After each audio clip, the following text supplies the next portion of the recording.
this presentation comes with unusual difficulty for two reasons. One, the number of great speakers and insightful presentation that we just saw throughout this morning, but also throughout the last day. And the second one, which is I'm completely aware that the thing that keeps you away from the break is this presentation. So I hope to stay with your attention, and I hope that you will take also the insights that I'm going to share inspiring, and so that you can bring it back to your organizations. Because, as it was introduced, we are not going to talk about necessarily AI itself. We are not going to talk about technology. We are not going to talk about licenses, technical architecture, because this is not where, in my view, the organizations should start. When approaching today AI, God knows what tomorrow, that things are changing so rapidly. We should start with people. We should start asking ourselves, not like, hey, how do we embed AI, but how do we create an organization that is ready to learn, confident enough to try, and motivated to run alongside with the high pace of changes. At Philips, this question led us to the idea of AI incubator, the place, the camp that you're going to know in a moment, that actually is spark for a culture that is employee-driven innovation. So let me share the story with you. Imagine a battlefield just before the sunrise. There is a fog, the air is tense, the only thing you can hear is your own breathing. You know something is coming, but you can't yet clearly see what is there. I believe this is the feeling that many of our employees, leaders in our organizations, have when they currently look at AI. They are excited, of course. There is a lot of curiosity, but there is also pressure and uncertainty. There is a sense that the rules of the game are also changing very quickly. So, and you know it better than I do, they ask questions. What's the most popular question that we are being asked as leaders is, what does it mean for me? Are we ready? Are we ready to face what is coming?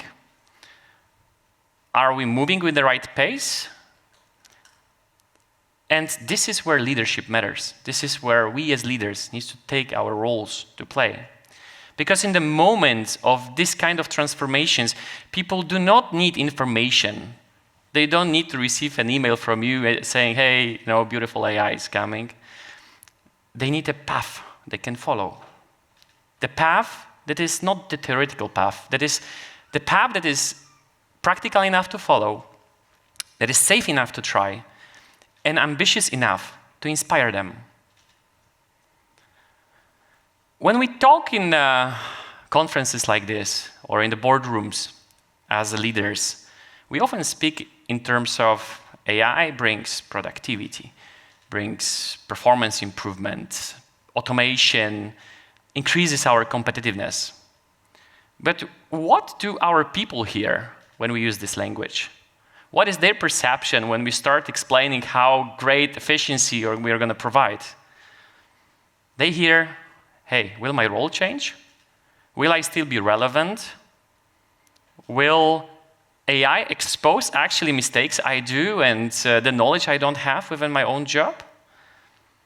So before AI is actually a technology challenge, at first it becomes a trust challenge. If we introduce AI as a tool, people, of course, will use it, but many of them will use it superficially.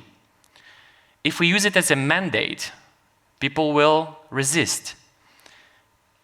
If we introduce it as a target, people will fear for it. So the way we try to respond to the challenge that we all have is not like AI is coming, we need to adapt our processes, but it is about how do we build an advantage? how do we help our people to stay relevant and increase their creativity, impact, and capabilities? Because people do not follow tools. People follow meaning. There is one thing that I think many leaders know. People do not come to the battlefield ready just because they received an equipment. If you give people the modern tools, licenses, new systems, but you don't train them, what is the advantage? How do you want to leverage the investment that you have put forward if people are not comfortable enough or competent even enough to go along with this? So we didn't want AI to just become another tool that is distributed amongst people in our organization and just say, hey, here is an access and go and figure it out. Go and find out, tell us how it goes. Our task was not necessarily the adoption of the technology. The task that we put forward up to ourselves was readiness, to increase our readiness. And that's where the idea of AI incubator as our AI training camp, training ground arrived, which is our structured environment, safe environment that people can practice, experiment, and learn from one another, but not in the real like a classroom basis, but on the real field, which is made specially for them so that they can repeat basics, so that they can learn from others' mistakes, show each other how it works. But more importantly, they do it now, not at the time that the pressure arrives. So that we have our organization ready. However, before we can turn AI into cultural movement, we have to ask one very practical question: how do we create a momentum in the organization of our scale and diversity? And I saw earlier the presentations from other companies. We are no different. We are a home for 1,700 employees. We represent 62 different nationalities. And our employees speak more than 20 different languages, supporting almost all Philips functions, businesses, regions. How do you baseline these people? So we understood that we need to build a momentum from within this complexity. And this is why we asked for volunteers, our first deployment recruits. And guess what was the response rate? 20% of our organization raised their hand. 300 employees volunteered to try. That was a very important message, because it shows that the organization is curious, that they want to come along with the journey, that they want to adapt. They demonstrated their willingness to transform. Within this 300, nicely visualized here, 300 deployment troops, we have identified those who have already experienced it, sometimes by the hobbies, by personal interests, those who actually are already, we have a couple of PhD students for the AI. We appointed them as champions. We asked them to help to group our 300 volunteers in the smaller, more intimate groups in order to build their confidence. But there was another challenge, like you have people from finance, procurement, supply chain, different nationalities, different maturity levels. So how they can collaborate with these groups? And that's where we said, let's bring a common battlefields that we want them to play with. And these were 4 of those. We have chosen reporting and analytics, communication, meeting effectiveness, and process automation as our 4 shared business battlefields.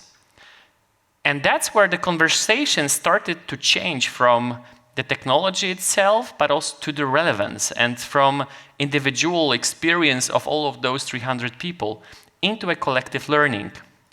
And this is how our AI incubator started to scale, from volunteers, through champions, supported by the leaders working on the business focus groups. So what is this AI incubator like? It is built around 4 pillars. First pillar is inspiration. We have invited thought leaders, speakers to bring us examples. What is possible? The art of possible. How do we open minds of our employees so that they can look beyond their current way of working, the processes, the history they went through with the previous automations? How do we inspire them to actually look beyond the current? The second pillar is a knowledge exchange. This is when the learning becomes horizontal, where people, even on the regular basis, exchange knowledge about the prompts they've built, some agents they have established, or process improvements that they have managed to identify using AI. And suddenly this becomes practical, familiar, useful. People start, hey, maybe I can try as well. The third pillar is gamification. So that's where we bring energy and emotions into the process. One of the formats we have established was AI prompting battles. The couple of rounds of teams fighting against each other virtually by prompts. Who's going to get a better prompt? Who's going to get a better output of this prompt? Where already you can see how people experiment, how they collaborate, but also how they work under the pressure when it comes. The fourth pillar is practical application. Because, of course, we do it for a reason. We want not just learn about AI, we want to actively, at the end, deploy it in our organization. And practical application in our case means training curriculum organized around the business values, evidenced by the smaller projects so that they can get a credit for accomplishing a journey which is relevant to their business area. And that's where the learning curriculum becomes a capability. At the end of our incubation, we were thinking like, what is the milestone that the teams should reach? In our case, we went for a hackathon. I'm sure many of you either saw or participated in the context of hackathon. No need to explain how it works. It brings people into collaboration, into the pressure, but orientates them already to the output that we want. We want to have themselves also celebrating for achievement and the completion of the incubation, showcasing how they translate all these sessions of inspirations, knowledge exchanges, trainings they underwent into the real business value, into the projects, programs, bots, and other solutions that they can deliver within this 3 days event. But more importantly than the participants themselves, we have another 1,500 people who haven't joined.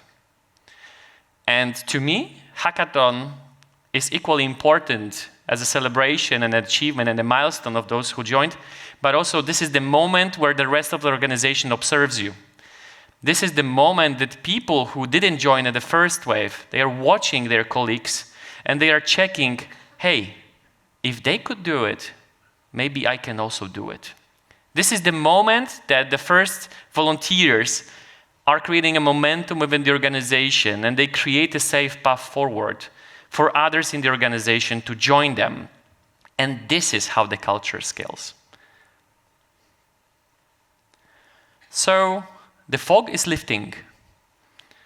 Organizations are moving from experimentations through incubation to capability. We see that something that has been pilots and tests becomes people's habits of looking for the solutions, for the technology to help them. And more importantly, we are living in an environment that there is no certainty. As leaders, we are not guided often as we want to guide our people. I'm getting questions like, how do you govern? Where's IT and all of that? I don't know sometimes. But by trying, by giving it an attempt, you are already ahead. you're already gaining the advantage that is not only for you, for your company, for your industry, for your GBS or another service location, right? But it gives the readiness and the value to your people. It makes them relevant. And also that collective learning of ourselves as leaders and people along the way, that's what we design it for. So let me bring it back to the leadership. What is your strategy for upcoming change? But even more importantly, are you ready to protect your people and build their competitive advantage? Because the battle has already started. Thank you.